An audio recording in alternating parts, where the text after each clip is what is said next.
During World War II in 1940, Germany successfully pushed back Allied forces and seized control of cities in France. One afternoon, a man named de Gaulle was seen having lunch with his family. De Gaulle was a French military general. He had 3 children, 2 were in school, and 1 was still very young. After spending time with his family, his wife, Yvonne, helped him prepare to depart for the battlefield.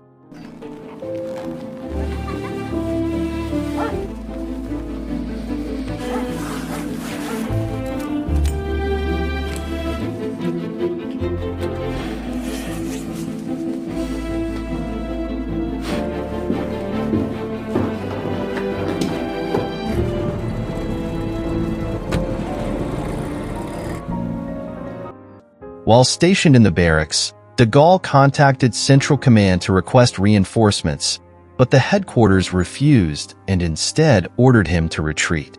Disheartened by this response, de Gaulle expressed his frustration to his subordinates after hanging up the phone. Why does the headquarters only focus on defense? Why are they afraid to launch a counterattack? We cannot achieve victory without confidence. A journalist overheard de Gaulle's words and was deeply impressed. He asked de Gaulle to deliver a speech to inspire the French troops, which would later be broadcast on the radio. De Gaulle agreed, and the 2 of them went to an open field to record the speech.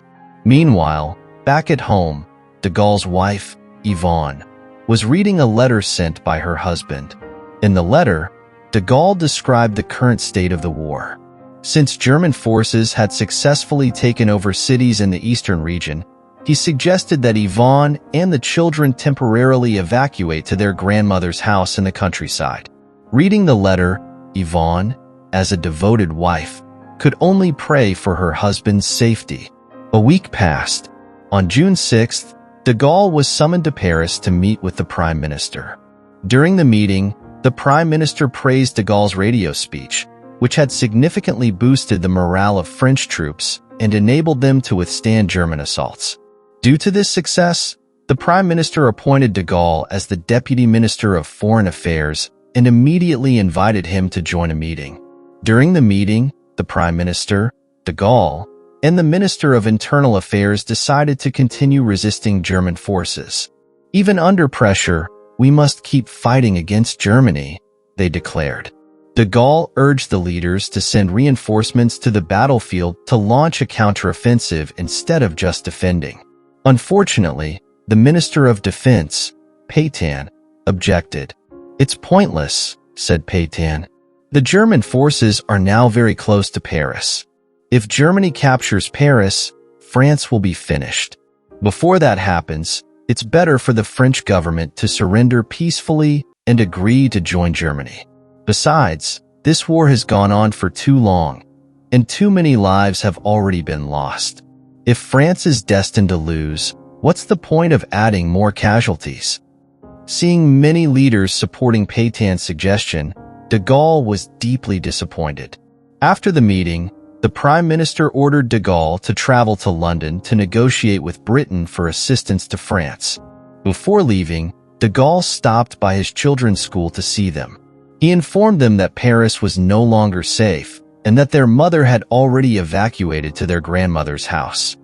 He instructed his 2 older children to follow their mother and join her there, leaving them with these words, "Please take care of your mother and your little sibling for me."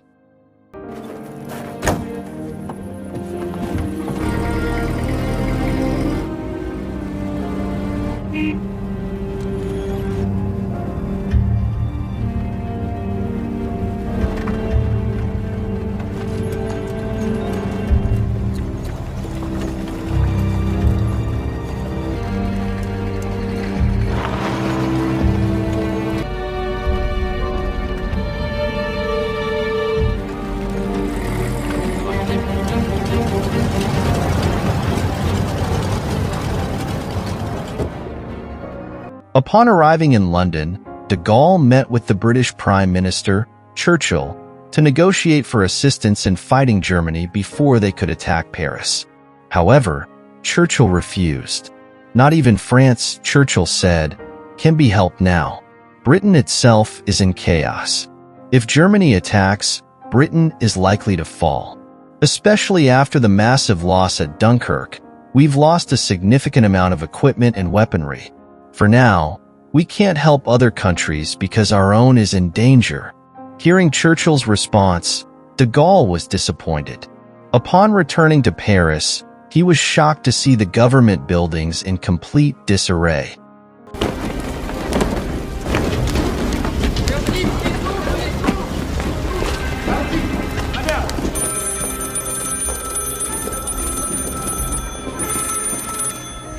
At the Prime Minister's office, he was informed that Germany was only a step away from reaching Paris. Therefore, the government decided to relocate to Bordeaux and declare Paris an open city.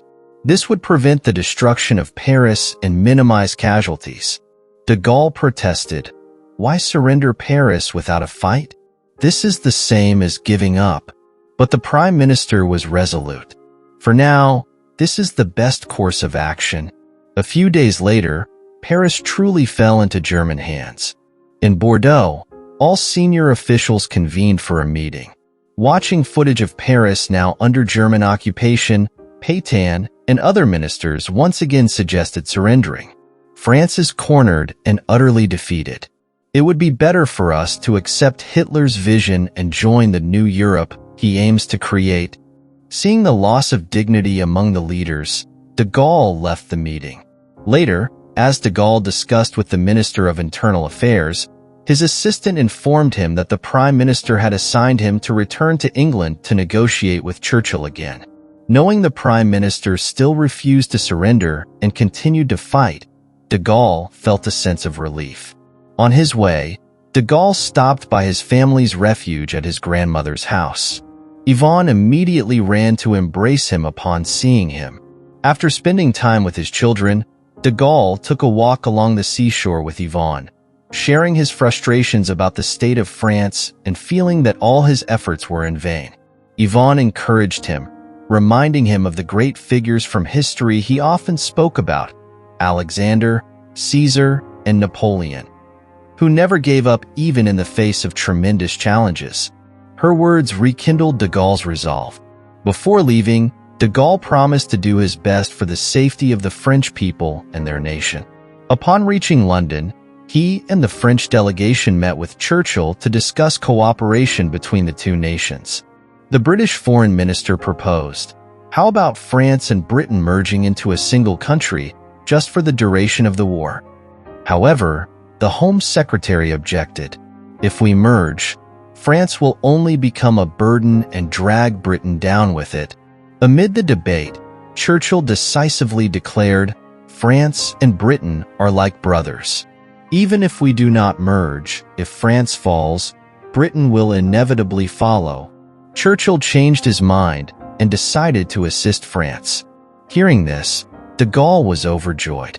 After the meeting, he called the Prime Minister to report the outcome, but instead of being pleased, the Prime Minister sounded uneasy and urged de Gaulle to return immediately. At the airport, de Gaulle's assistant informed him of a coup. The Prime Minister had resigned, and Pétain had taken over as head of government. Furthermore, Pétain had dismissed de Gaulle. Rushing to meet the Prime Minister, de Gaulle learned about the betrayal within the parliament. Pro-Nazi members had persuaded others to cease the war and join Germany. Losing the vote in parliament led to the coup. Determined to resist, de Gaulle decided to return to England to continue the fight from there, confident that Churchill would support him. The resigned Prime Minister, resigned to his fate, gave de Gaulle his savings to aid his mission. Once prepared, de Gaulle departed for England.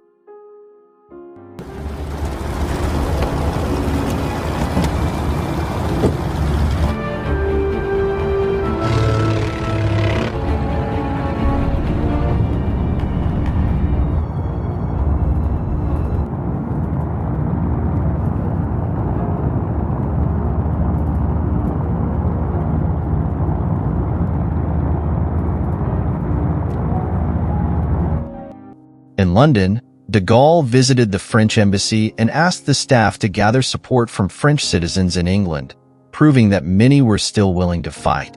During the discussion, a radio broadcast announced that Pétain had officially been appointed as France's new prime minister, and France had joined Germany. The embassy staff were furious, exclaiming, "How can Pétain announce this so shamelessly?" De Gaulle rushed to meet Churchill.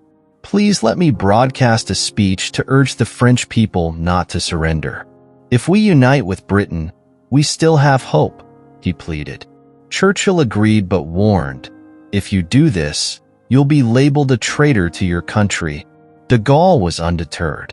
Meanwhile, with the situation in France deteriorating, Yvonne prepared to flee with her family to join de Gaulle in London. However, her aunt and mother refused to leave, choosing to remain behind. Before leaving, her mother embraced her, praying for her safety.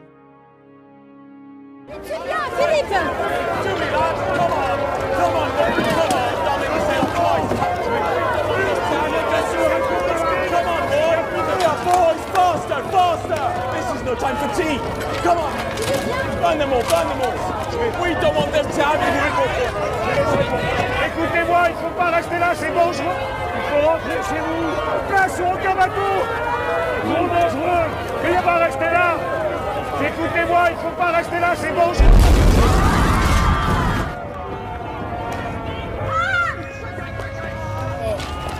Anne!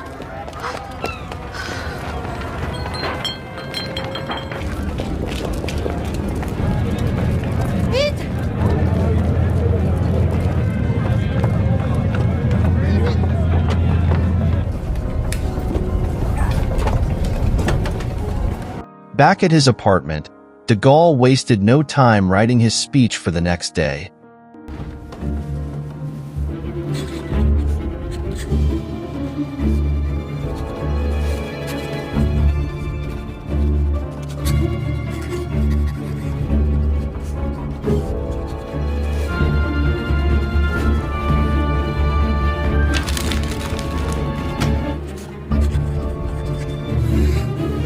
Charles, les avions, dernier mot est-il dit? Vous dites que rien n'est perdu pour la France. Moi qui vous parle en connaissance de cause.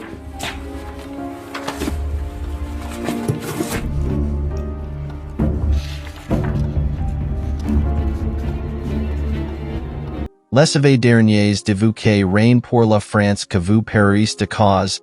The following day, as he prepared to deliver his speech, his aunt informed him that Yvonne and the children had headed to the harbor, but their fate was uncertain due to the tight German patrols at the borders. De Gaulle grew increasingly worried. Arriving at the broadcasting station, de Gaulle waited patiently for preparations to be completed. Finally, he was allowed into the studio. Once again, his colleagues reminded him that this act would make him a rebel in Pétain's eyes. Undeterred, de Gaulle began his speech. Nous avons été, ce sont les chars, les avions, croyez-moi. Et qui vous dit que rien, non. Toutes les fautes. Le destin du monde de la résistance française à se mettre en rapport avec moi, ou qui viendrait à s'y trouver. On the other hand, French civilian ships attempting to escape were relentlessly terrorized by Nazi forces.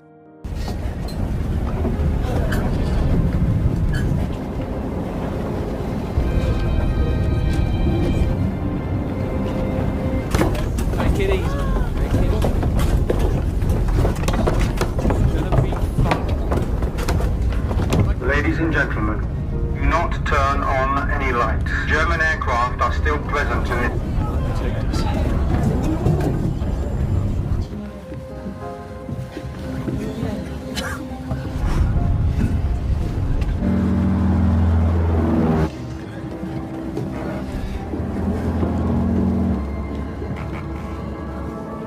The next day, de Gaulle received a letter from the French government. The letter stated that, due to his resistance speech, de Gaulle was now considered a rebel. All his assets and wealth would be confiscated, and his French citizenship revoked. Amid his sorrow, one of de Gaulle's subordinates arrived with grim news. The Germans had destroyed the harbor and bombed the ships of civilians trying to flee. Hearing this, de Gaulle grew increasingly worried. A few days later, as he sat reflecting, He received a phone call informing him that his family was safe.